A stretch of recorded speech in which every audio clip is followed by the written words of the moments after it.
saat setelah tendangan pertama itu.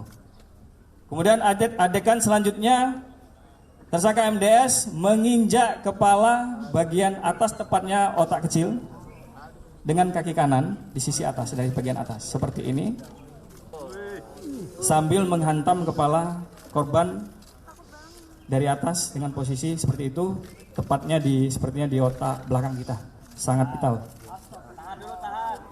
Kemudian silakan persiapan diambil.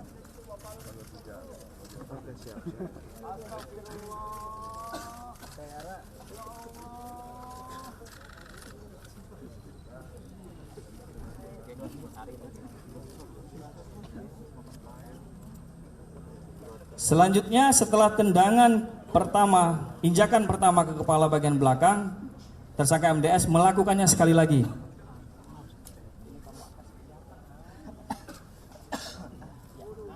Ini yang kedua, tanpa ada ucapan apapun.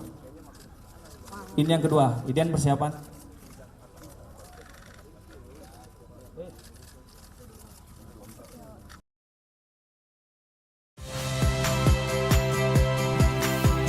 Saya Iriana Mardanus. Saksikan program-program Kompas TV melalui siaran digital, pay TV, atau media streaming lainnya. Kompas TV, independen, terpercaya.